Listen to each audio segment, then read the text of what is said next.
Hi friends, we are discussing semiconductors. Under semiconductors, in the current discussion, we shall take up something called Hall effect. Suppose you take a current carrying semiconductor and subject it to transverse magnetic field. That is, when a current carrying semiconductor is subjected to a transverse magnetic field, then what happens is a potential difference or electric field is developed across the conductor. That is, in the direction perpendicular to both current and applied magnetic field, a PD or electric field is developed. And this phenomenon is what is known as Hall effect. That is, take a current carrying semiconductor, subject it to transverse magnetic field. Transverse means perpendicular to that. Apply magnetic field to that.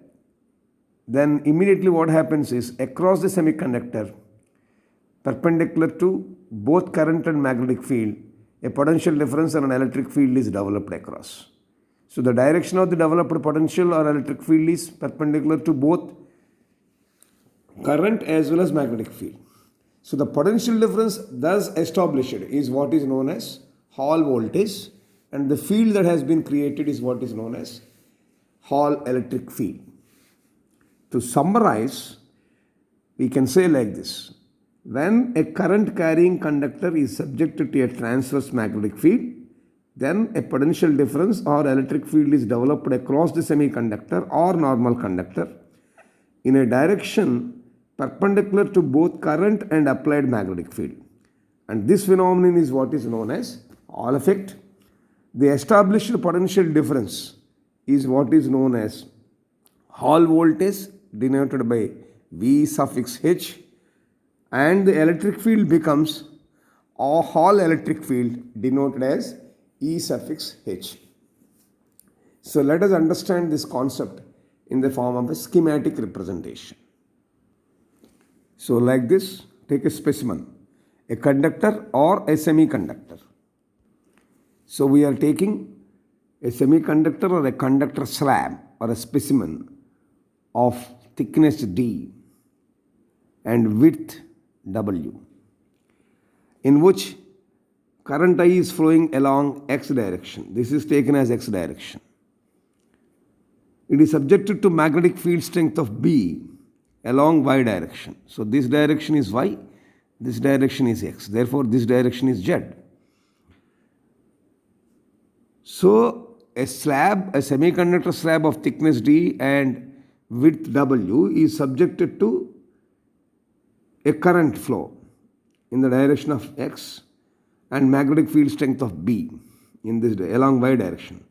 The charge carriers inside the semiconductor, they experience a force due to the applied magnetic field. So as a result, electrons will be accumulated at the bottom of the surface of a semiconductor due to magnetic force on them along Y direction. Thus, a negative charge builds up at the bottom surface. This is the negative charge. Negative charge builds up at the bottom surface, and the corresponding positive charge is accumulated on the upper surface of the semiconductor. That means there is an opposite charge accumulated on either surface. So naturally, a potential difference and electric field is established across the surfaces. So this developed electric field along Z direction exerts a force on the electrons to prevent further accumulation at the bottom. So at a steady state, both the surfaces balance each other, both the forces balances each other, and the electrons can move freely to constitute an electric current. So let me summarize for your benefit once again. We are considering a semiconductor slab of thickness D and width W, in which current I is flowing along the X direction. Now this is subjected to a magnetic field strength of B along Y direction. So the charge carriers inside the semiconductor experiences a force due to the applied magnetic field. So as a result, electrons will be accumulated at the bottom surface of the semiconductor due to magnetic force on them along the y direction. Thus, a negative charge is built up at the bottom surface and the corresponding positive charge on upper surface of the semiconductor. That means a potential difference and an electric field is established across the surfaces. So this developed electric field along z direction exerts a force on the electrons to prevent further accumulation at the bottom surface. So at a steady state, both the forces balances each other and the electrons can move freely to constitute an electric current. The voltage produced is called Hall voltage and the field created is called Hall electric field. So Hall electric field on the semiconductor is EH. Once you know the field, you can calculate the force on the electron due to this electric field.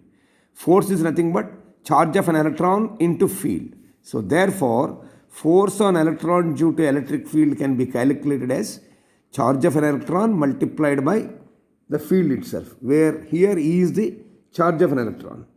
Similarly, what is the force due to magnetic field? Now, force due to magnetic field can be calculated as magnetic field strength multiplied by the charge of an electron and the velocity with which the electrons are moving. Let the velocity of the electron be v. Therefore, B is the magnetic field, E is the charge of an electron, V is the velocity. Therefore, product of that gives us the force on the electron due to magnetic field B. So that is, you can compute like this. Force on electron due to magnetic field can be calculated as BeV. Right? Just now we made a statement here that at a steady state both forces balance each other and the electrons can move freely to constitute an electric current. So at a steady state these two forces must be equal. So therefore at steady state equate them. So at a steady state both the forces have to be equal. So from this you can get a value by striking off E on either side, that is the charge of the electron, you will get a value that EHV is equal to BV. Right? But we made a statement that potential difference VH is created here, Hall voltage. So from this potential difference, we can calculate, once potential difference is created, electric field can be calculated in terms of potential difference. For this slab, the thickness is D, the field created is EH, the potential is VH. So from this we can calculate EH as VH by D. That is the potential difference by the thickness gives you the field. So that is the next step. So if VH is the Hall voltage, then you can calculate the Hall electric field as Hall voltage by the thickness. That is the next step, right? So look at equations 3 and equation 4. Both are Hall voltages only. So therefore, naturally, since LHS is same, you can equate RHS. So from 3 and 4, you can equate EH value as VH by D is equal to BV. So that is what it is. From those two equations, VH by D equal to BV. Now to find the Hall voltage, you can have cross multiplication happening here. That naturally makes it VH equal to BVD. That is the equation I got. Now you can calculate the current density in the semiconductor due to electrons if you know the number of electrons in the semiconductor. Suppose if we take the number of electrons in the semiconductor, that is the concentration of electrons in the semiconductor as N, then we can calculate the current density J. J is nothing but number of electrons into charge of electrons into velocity. That is N into E into V. Therefore, if N is the concentration of electrons in the semiconductor, then current density can be calculated like this. So this is concentration of electrons in the semiconductor, N. Therefore, current density you can calculate J is equal to NeV. So from this you can calculate V is equal to cross by 10, sending this to the denominator, V will be J by NE. Right? Current density you can calculate like this. But when you have a semiconductor slab like this with an area of cross section A, you are saying that it has a thickness of D and the width of W. This D and W product gives us the area of cross section. Area of cross section, if you take it as A, then A will be equal to D into W. So therefore, and current I is flowing. So you can calculate current density J as I by A. So current flowing per unit area is nothing but the current density. So here area A can be calculated as the ratio, the product of the thickness D and the width W. So D into W will give us the area of cross section of the semiconductor as A, and the ratio of current and that area gives us the current density.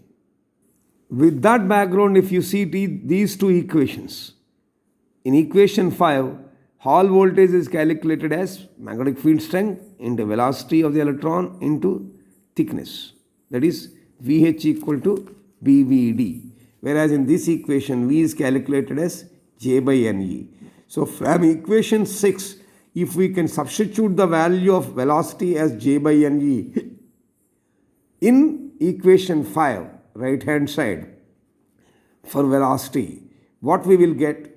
That means substituting the value of V from equation 6 in equation 5, VH will become B into J by NE into D. That is BJD by NE. So that is the Hall voltage which we have calculated. Understood? So from this equation, we got the value of velocity. In this equation of Hall voltage, right hand side, second alphabet is velocity. So substitute the velocity of J by NE in this equation. That is, by substituting the value of V from equation 6 in equation 5, we will get VH as BVD, that is nothing but B into D into J by NE, that will become BJD by NE. Right? Now, already we calculated J. Just a minute back, I have explained the concept of area of cross section and current, with that getting current density. If the slab width is W and slab thickness is D, then the D into W gives you the area of cross section.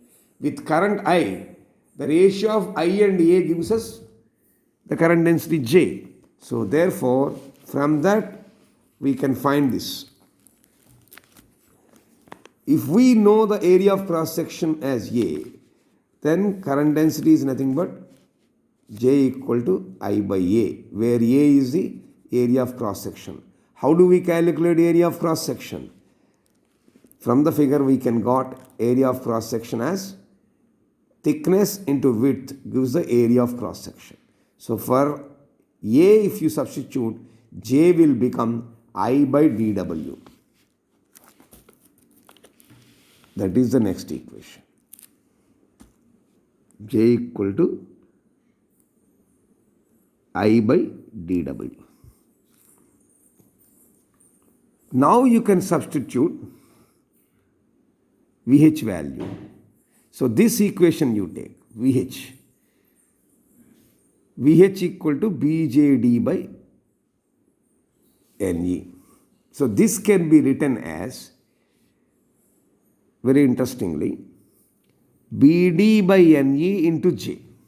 For mathematical convenience, we are writing from equation 7 Hall voltage as, it is given as, or we obtained as BJD by NE. For mathematical convenience, I am writing this as BD by NE into J, so that J value I can substitute here. So that means equation 8 I am trying to put in equation 7. The value of J obtained from equation 8 we are trying to substitute in equation 7. Then what will happen? BD by NE into J I by dW. So that is what we are trying to write. See, BJD equal to BJD by NE. This is BD by NE into J. J value you can write like this. Now J value you can substitute D by W. So that will become like this. Hall voltage will become VH equal to BD by NE into IW. Now why we are writing like this? That is the discussion. Before going to understand why we are writing like this, let us simplify this. So therefore, D in both numerator and denominator gets cancelled. So therefore, Hall voltage will be B into I by N into E into W. So by nu is the value. That is the Hall voltage value by nu. Bi by NEW. After D got cancelled on either side. Right? Now why we are writing like this is because the derivation says that here in the denominator you have Ne. 1 by Ne is nothing but the Hall coefficient RH. So here in this expression, this is nothing but B by nu. You can as well represent as B by W into 1 by Ne. In that way also you can write. So whenever you have Ne in the denominator, 1 by Ne is nothing but the Hall coefficient RH. Hall coefficient is represented as 1 by Ne is taken as, because number of electrons are constant, charge of an electron is constant. So therefore for this value you can substitute RH. RH is nothing but Hall coefficient. Hall coefficient is represented as RH, whose value is nothing but 1 by Ne. So here in the equation 9 we got VH as Bi by NEW, Bi by NEW, that is termed as equation 9, and in equation 10 we got 1 by Ne as RH, which is Hall coefficient. So therefore for 1 by E we can substitute RH from equation 10 in equation 9. What will happen? We shall see. That is, substituting equation 10 in equation 9 we will get. So these are the two equations we have. This is equation 9, this is equation 10. So we will substitute value of 1 by Ne from equation 10 here in equation 9. So what will happen? We can write VH equal to Bi by W into RH. So that's where you can write. That's why we separated Ne. By nu is equal to Bi by W into 1 by Ne. Now for this 1 by Ne we can substitute RH. Therefore VH will become BiRH.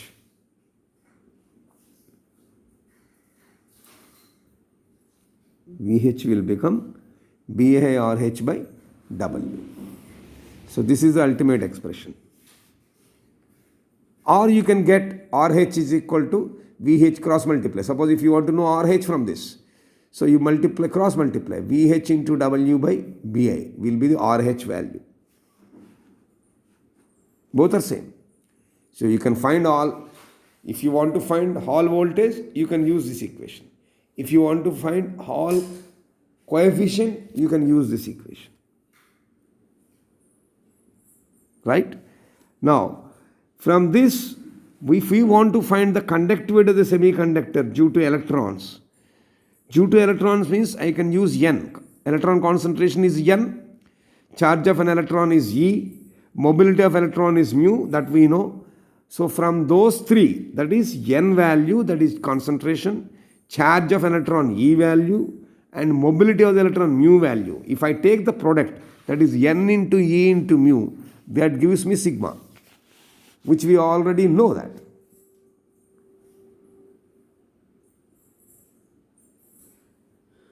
So sigma equal to Ne mu. From this what is mu? Mu equal to sigma by Ne. Naturally, cross multiply this. Now mu equal to sigma by Ne means you can write this as 1 by Ne into sigma. Why we are writing like this? If you want to find mobility from the help of conductivity and Hall coefficient, you can use this formula. So you can write this as sigma by Ne equal to 1 by Ne into sigma. But whenever you have 1 by Ne, you can write RH value. So you can write as sigma RH. This is yet another formula. So these are various formulae we come across in Hall effect. So these expressions represent Hall voltage, Hall coefficient, and conductivity in terms of Hall coefficients. Conductivity in terms of Hall coefficients, Hall voltage, Hall coefficient. Now, where do we use this? That is the next question. Now, if you see this formula, this is what we got.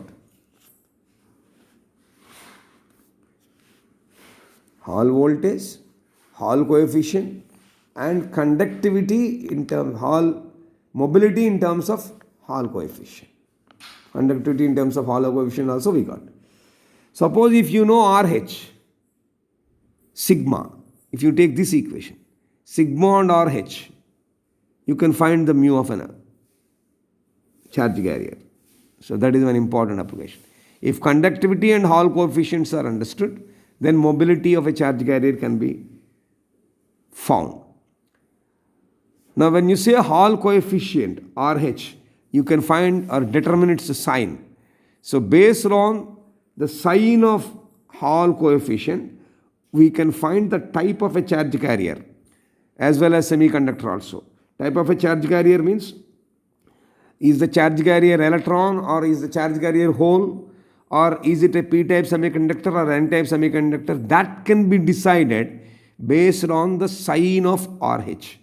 For example, if we know the sign is negative, RH is negative, that means that charge carrier is an electron and semiconductor is a n-type semiconductor.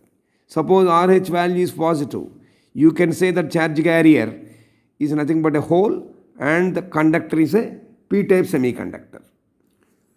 That is, by using this equation, if you know RH and sigma, mu can be calculated. If you know the symbol of sign of RH, we can find the type of charge carrier as well as type of semiconductor. Suppose RH is negative, that means charge carrier is an electron and therefore semiconductor is a n-type semiconductor. If RH sign is positive, that means the charge carrier is a hole, then the semiconductor is a p-type semiconductor. That's what we mean. And the next one, if you know the value of Hall coefficient, now you can substitute here and charge carrier constant by equating to this conductivity can be calculated, and charge of an electron is anyway standard value. You can calculate the carrier concentration. So using a Hall effect, by knowing the value of Hall coefficient, we can calculate or determine the carrier concentration. Similarly, in this equation, if you know the mobility of the charge carrier and the Hall coefficient, you can determine sigma. That is, we can measure the conductivity of a given specimen knowing mu value and RH value. That is Hall voltage and mobility. Right? Now look at this equation. This is Hall voltage. This is Hall coefficient. This is the width of the slab. This is the current in the semiconductor. This is the magnetic field strength. So from this equation, by measuring the relative quantities like Hall voltage, Hall coefficient, width and current, with these measurement of relative quantities, you can measure the magnetic field strength B also. So these are various applications of Hall effect. So let us summarize what are the applications of Hall effect. I am just summarizing this. By knowing the Hall coefficient and conductivity and mobility of charge carriers, they can be determined. By determining the sign of Hall coefficient, we can know the type of charge carrier as well as the semiconductor. For example, if the sign is negative, then the charge carriers are electrons and it is an n-type semiconductor. Similarly, vice versa can be found. That is, if the sign is positive, then the charge carriers are holes and it's a p-type semiconductor. Like that we can measure. Now with Hall coefficient, by knowing that value, we can measure the carrier concentration. We can also measure the conductivity of a given specimen by knowing the mobility and Hall voltage. And then we can measure the magnetic field strength by measuring the relative quantities. So these are various applications of Hall effect by using various equations. So now in this session we try to understand the Hall effect as a current carrying semiconductor when subjected to a transverse magnetic field, a potential difference or an electric field is developed across the semiconductor or the conductor in a direction perpendicular to both current and applied magnetic field, and that phenomenon is what is known as Hall effect, and the established potential difference is what is known as Hall voltage,